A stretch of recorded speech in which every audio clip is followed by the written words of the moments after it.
Hello, sports history fans. This is Joe Ziumba. I'm the host of When Football Was Football here on the Sports History Network. And before we jump into another sports history adventure, let me tell you about this episode's new sponsor. We at the Sports History Network have partnered with Rochester Sports Autographs, the largest JSA authenticated autograph distributor in the United States, where you can get great deals on over 30,000 autographed sports collectibles. Rochester Sports Autographs even have film, music, and other entertainment autographs on the site, so there's really something for everyone. Perhaps you're looking for a gift for Mother's Day already or Father's Day. Heck, who needs a holiday as an excuse to give a piece of sports history to your loved ones? Or how about a gift for yourself? Today seems like a great day to add to your sports cave, right?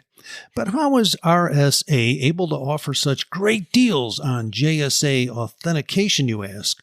Well, they do this by making deals directly with athletes, so there are no extra markups, and they choose to pass the savings on to the customer. All orders from Rochester Sports Autographs are top quality and shipped to your door with top authentication and a money-back guarantee. And to make sure RSA knows the Sports History Network sent you, we created a special link for you.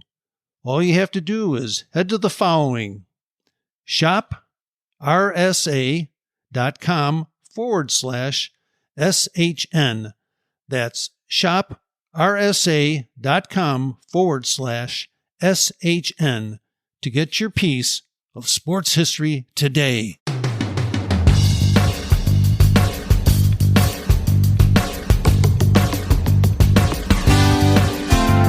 It's time for Unpopular Essays on Sports History with your host, Ors Davis. Question: who was the true most valuable player of Super Bowl LVII? Sometime before yours truly enters that great podcast production booth in the sky, there is one feat in sports that I'd like to see accomplished first. Namely, for an offensive lineman to be named Super Bowl Most Valuable Player.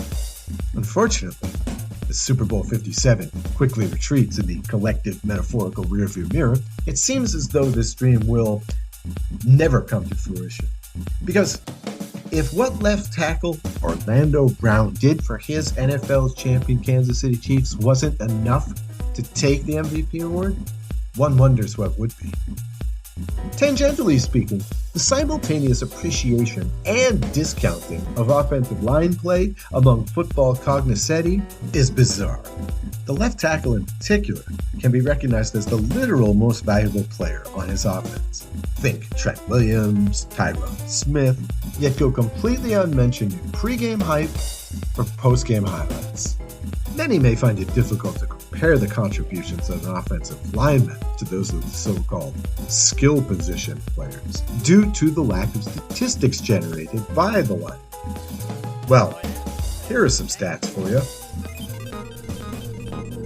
Number of quarterback sacks in the 2022 regular season by the Philadelphia Eagles, 70. That's the third most in the regular season by an NFL team ever. Okay, that was over 17 games, but still, 70 is a lot of sacks. Blitz rate against Pat Mahomes dropbacks, 33.3%. Now granted, Mahomes only had 27 attempts in the Super Bowl, but that 1/3 is a higher rate than in any regular season or postseason game by the Eagles defense. Number of turnovers generated by the Eagles defense? 0. Number of quarterback sacks taken by Mahomes? 0. Number of times Mahomes was touched by an Eagles defensive player in the second half? 0. Literally. Number of times Chiefs were tackled for losses? 1. By Javon Hargrave, who was facing up against the non-Orlando Brown side of the offensive line. As for other candidates for Super Bowl LVII MVP, let's accept the premise that a player on the losing team cannot win the award. So Jalen Hurts, along with his 3 TDs, plus more passing and rushing yards than Mahomes, is out. As part of a defense which allowed 35 points, eliminate Nick Bolton as well, despite 8 solo tackles and a fumble 6. Meanwhile, No Kansas City offensive player scored more than one TD, and tops in all-purpose yards was Travis Kelce with 104.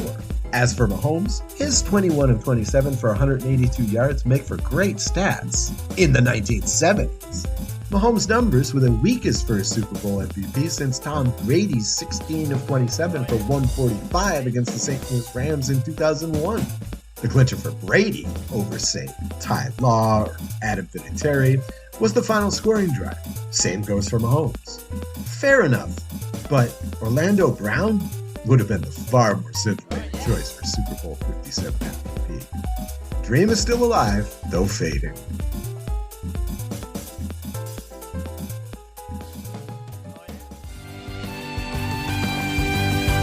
This has been Unpopular Essays on Sports History, a production of the Sports History Network. I'm Oz Davis, thanking you for listening, and tune in a couple of days for another Unpopular Essay.